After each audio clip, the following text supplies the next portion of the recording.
A politician in the world, Harvey Milk. Great movie about him out. They've got a video store, his Life and Times of Harvey Milk. You should check it out sometime. White later resigned from the Board of Supervisors because the money wasn't good enough. He was losing money running his French fry stand, ironically called the Hot Potato. The Police Officers Association and other right-wing hate groups that had pushed his candidacy cornered him and said, "You let us down, you wimped out, you don't want to be a wimp, Danny, go get your job back. Make the mayor give you your job back." White asked for his job back. Moscone refused. Did Dan White take it like a man? No, he took it like a cop. He got out his revolver. And snuck into the one window he, for some strange reason, knew would be unlocked in City Hall, so he wouldn't have to get caught in a metal detector with a gun. Went up to Moscone's office and pumped bullets into him after Moscone offered him a drink.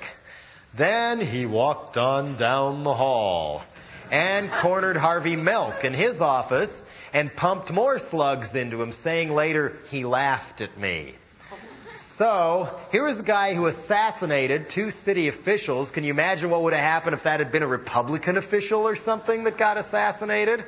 Well, the police officers celebrated. They were whistling the Notre Dame fight song on their police radios. They printed up free Dan White t-shirts to wear under their uniforms, brought him gourmet meals to jail so he wouldn't have to eat with the other prisoners and things like that. Some reports were that they were even taking him out to dinner in restaurants that would cover for him. Anyway, White came to trial later that spring, and he got off. He got off after killing Mayor Moscone and Harvey Milk with 3 to 5 years for manslaughter, claiming that he'd been eating too many Twinkies at the time, and that made him temporarily insane. And the jury believed this. I'm sure it didn't help that the prosecutors threw the case out of fear of what would happen from the Police Officers Association if they didn't throw the case. But anyway, that's how San Francisco works. So also in my platform, I propose to ease tension in our fair city by erecting statues of Dan White all over town and letting the Parks Department sell eggs and rocks and tomatoes to throw at them. And because Proposition 13 had just passed and San Francisco suddenly lost a lot of its state funding because people are too greedy to help pay for schools and things anymore, I offered to hire back all 7,000 laid-off city employees to panhandle for the city of San Francisco on a 50% commission, concentrating in the entrances to spiffy department stores and rich neighborhoods like Pacific Heights, home of Dianne Feinstein. What she was mainly saying it for was to justify the police brutality rate that skyrocketed almost to the day after she took office. She was White's best friend on the Board of Supervisors, too, by the way. So, Dennis Perrone, a pro-drug legalization activist of many years, came out with his brochure in his supervisor campaign. Is San Francisco becoming kook city? Yes, and we are the kooks. Vote for Dennis Perrone. Also running for mayor was Tibor Uskert. Have you ever seen Victor Buono play King Tut on the old Batman reruns? The perfect person to play Tibor. Tibor would come out wrapping his ample middle in a swimming pool-colored leisure suit. I am Tibor Uskert. U for unique. S for stimulating. K for knowledgeable. E for experienced. R for resourceful. T for tough.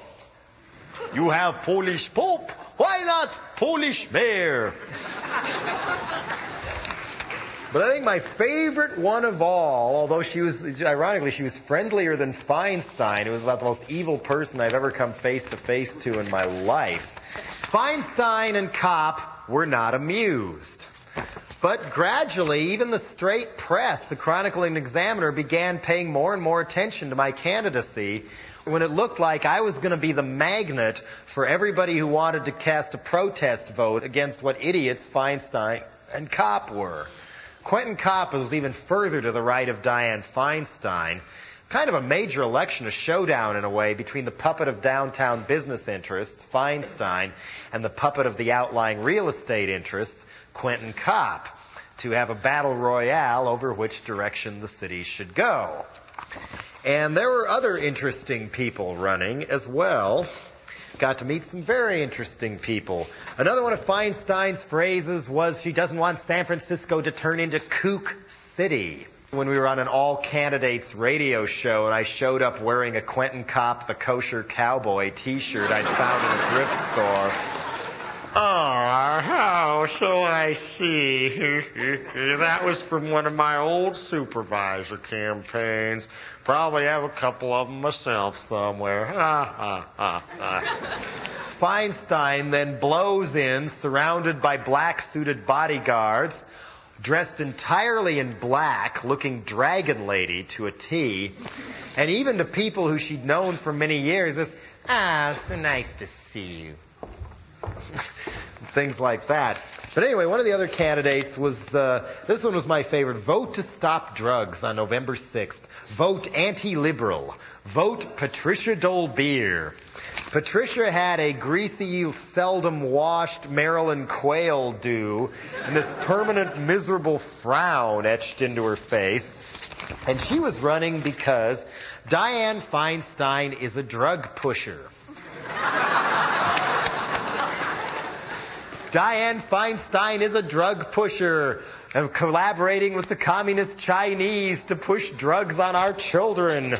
Sodomy and pederasty will no longer be tolerated as positive political principles in this city. The same dope incorporated forces that are tuning this city into the new market for drugs will not be allowed to turn this city into a new Sodom. And guess who she had to sit next to on the TV shows? We did some other stunts, too, when Dianne Feinstein huffed and puffed about cleaning up downtown and cleaning up San Francisco at the end of a nightstick. We called up the TV networks, and I vacuumed leaves in front of her house, and they showed up very interested and attentive, shooting me vacuuming Feinstein's leaves. And I did a whistle-stop tour on BART trains, the little subway system we have there. And people would show up with signs like, if he doesn't win, I'll kill myself. Or, my favorite, somebody showed up with one saying, what if he wins? And Feinstein was expecting to coast to a quick, easy victory. But that night, on election night, she got a bit of a surprise. She was forced into a runoff with Quentin Kopp, based partly on a third candidate, David Scott, who was a landlord who said, hi, I'm gay. Remember Harvey Milk. Vote for me. A few people did. But I came in 4th out of 10 people. 3.5% of the vote.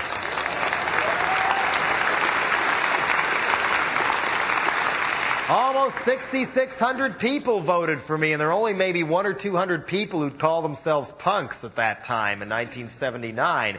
Where did they come from? Still get people I can walk up and find a postal clerk. Oh, I voted for you.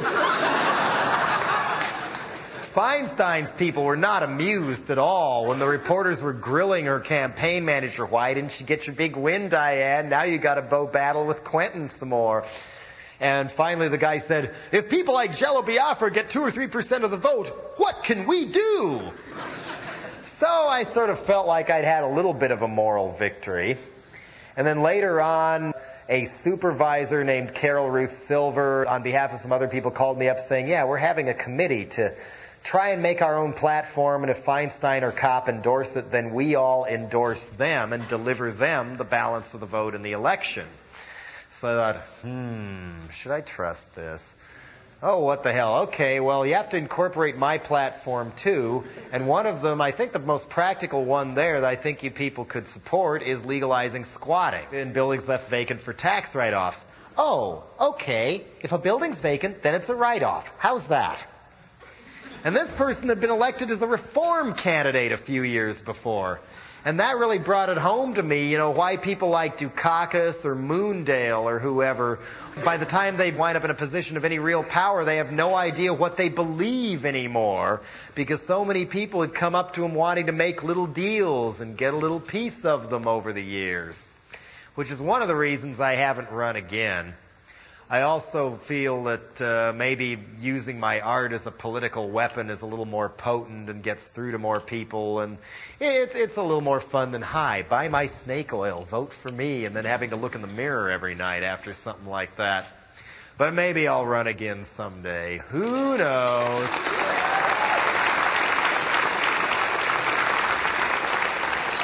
There's a problem, though.